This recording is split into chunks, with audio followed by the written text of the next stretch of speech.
Dalton on Twitter asked if I could do a top 10 list of Eddie Guerrero's best matches, since he is a very big Eddie Guerrero fan. We're actually coming up next month on 13 years since Eddie passed away. I told him I would, and so I thought about it. I put together what I believe are 10 of the very best Eddie Guerrero matches. Now, there are way more than 10 matches that you could choose from. Probably a lot of matches in Mexico and Japan that even I'm not thinking of. But these are the ones on my list. These are not ranked in order of quality. This is only date order. But this is my list. Number one is the When Worlds Collide tag team match. It was Hair vs. Mask from 1994, where him and Love Machine Art Barr were paired up. That is a classic match, an excellent match. There was a 2 out of 3 falls match that I saw. I don't remember if it was on the ECW DVD or not. It was on one of these. I could have sworn it was on a WWE DVD. I definitely remember seeing it a few years ago. And it was a great match from ECW. 2 out of 3 falls. Eddie Guerrero against Dean Malenko. 1995, I believe it was. Eddie Guerrero and Chris Jericho had a great Cruiserweight Championship match at the WCW Fall Brawl pay-per-view back in 1997. Later that same year is the classic match, maybe the best match of Eddie's career, the one he had with Rey Mysterio at Halloween Havoc. I don't see how you can do an Eddie Guerrero top 5, let alone a top 10, and not have that match on there.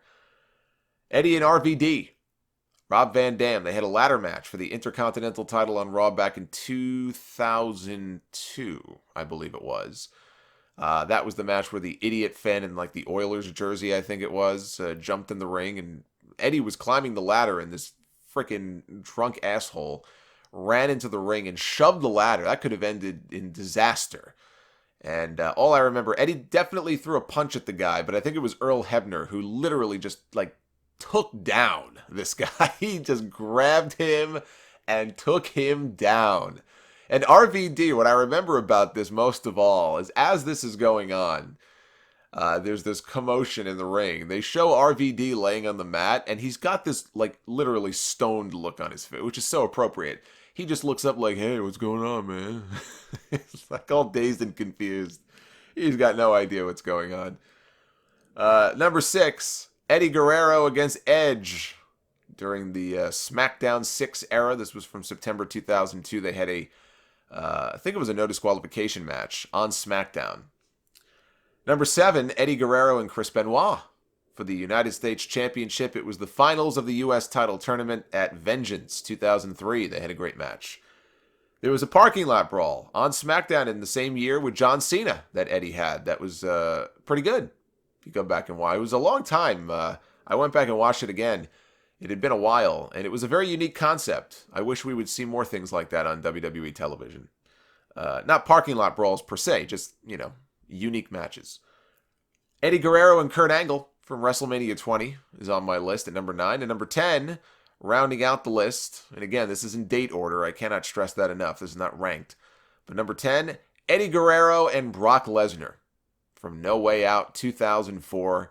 An excellent match those two had, full of emotion, of course, at the very end. And even with the Goldberg run-in, Goldberg getting involved.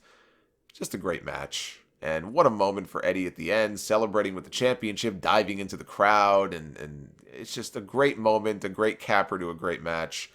The last great match of his career. The matches with JBL, that bloodbath they had at Judgment Day a few months later in 2004, it really wasn't a great match. I thought about putting that on my list, and I said, am I putting it on the list because it was a great match, or am I putting it on the list because it was a frickin' bloodbath? And I said, I would be putting it on there because of the blood. If you take the blood out of it, I don't think it's really all that great of a match. But it wasn't terrible either. And I mean, it's freaking JBL in a pay-per-view main event for the first time. So Eddie, Eddie went above and beyond. I know Eddie was friendly with him, and he went above and beyond for the guy, and he hit an artery, and my God, I've never seen so much blood in my life. And I think he either passed out later or he was in shock. They had to take him to the hospital. Ugh, my God. It was awful. But I do think that the match with Brock was the last truly what I would call great match that Eddie had in his career.